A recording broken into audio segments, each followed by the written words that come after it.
और खबर आपको बता दें भोपाल से, जहां एक बड़ा फैसला लिया गया है। यूज्ड ऑयल यानी खाने का जो तेल खराब हो जाता है या फिर पुराना हो जाता है या ज्यादा उसका उपयोग हो जाता है, अब यूज्ड ऑयल को सरकार खरीदने की तैयारी में है। उपयोग किया खाद्य तेल सरकार खरीदेगी। यूज्ड कुकिंग ऑयल से बायोडीजल बनाया जाएगा। खाद्य विभाग ने योजना बना ली है इसको लेकर। होटल, रेस्टोरेंट, नमकीन विक्रेताओं से ऑयल खरीदा जाएगा। घर घर से भी कुकिंग ऑयल जो यूज्ड होगा वो खरीदा जा सकेगा। 30 रुपए लीटर यूज्ड कुकिंग ऑयल खरीदा जाएगा।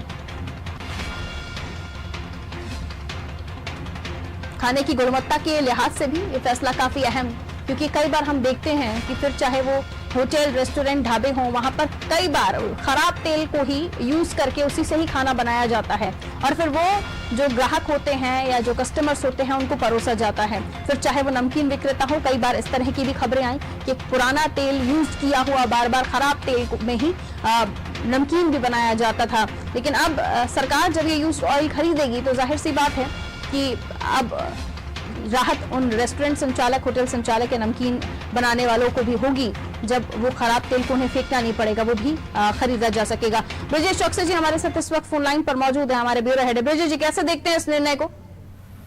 निश्चित तौर पर पारुल, ये निर्णय बहुत ही सराहनीय है और खासकर उन छोटे व्यापारियों के लिए जो ठेले पर समोसे, कचौड़ी और अलग तरह की चीजें तल कर बेचते हैं। यूज जो ऑयल होता है खाने का, वो 3 बार से ज्यादा इस तरह से इस्तेमाल नहीं किया जा सकता है। लेकिन हम देखते हैं कि लगातार यूज करते रहते हैं, जिससे लोगों के स्वास्थ्य परिणाम आते हैं, उससे प्रभाव पड़ता है और बीमार तक होते हैं लोग। तो अब सरकार ने तय किया है बाकायदा इसके लिए कि वो खुद घर घर जाके खरीदेगी। यदि आपको यूज कुकिंग ऑयल, यदि घर में आपने पूड़ियां तल ली हैं और कोई अन्य चीजें तल ली हैं और आप उसको यूज नहीं कर रहे हैं, तो आपको ना फेंकने की जरूरत है उसको, ना कुछ करने की। सरकार खुद जाएगी आपके दरवाजे पर और वो 30 रुपए लीटर के हिसाब से वो खरीदेगी। इससे बायोडीजल बनाया जाएगा, जो डीजल में मिलाया जाएगा। इस संबंध में खाद्य विभाग ने बताया तैयारी शुरू कर दी है और पिछले दिनों एक बैठक भी हुई थी, जिसमें भारतीय बायोडीजल संगठन, भारतीय मिष्ठान तथा नमकीन निर्माता संघ, होटल और रेस्टोरेंट संघ भी शामिल हुए थे और साथ ही इंडियन ऑयल कॉर्पोरेशन के प्रतिनिधि भी थे, जिन्होंने ये तय किया है।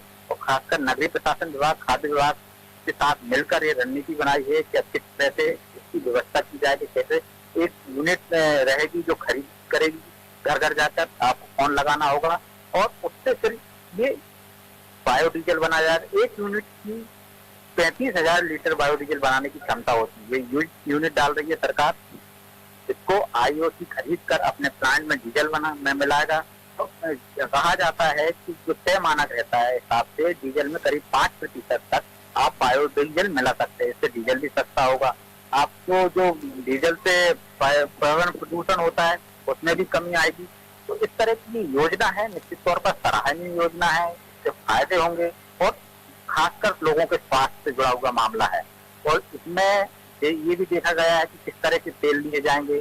फिलहाल प्रदेश में हम देख रहे हैं कि रतन जोत है जो बायोडीजल बन रहा है उसका, इसके अलावा करंट का, गन्ने का, सूरजमुखी का, सोयाबीन का, इस तरह के तेल से बायोडीजल बनाया जा रहा है। लेकिन ये पहली बार हो रहा है कि जो आपने घर में यूज।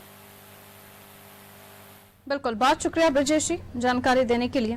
तो एक बड़ा और काफी सराहनीय ये कदम, क्योंकि ये जैसे कि ब्रजेश जी ने भी बताया कि कई ऐसे जो लोग हैं जो इस मामले में उनका नुकसान हो जाता था कि वो तेल या फिर कचौरी तलना और भी कई ऐसे खाने का सामान बनाना, तेल में तेल पुराना हो जाता था तो उन्हें काफी नुकसान होता था, क्योंकि उस तेल को वो यूज नहीं कर पाते थे। कई जगहों पर खराब तेल अगर यूज कर रहे हैं तो अब उनके लिए भी फायदे का ही सौदा है कि अब उन्हें अपने फूड की क्वालिटी को अगर सुधारना है तो आप पुराना तेल, यूज किया हुआ तेल आप बेच भी सकते हैं। सरकार घर घर एक कॉल पे ही वो तेल खरीदेगी और उससे बायोडीजल को बनाया जाएगा।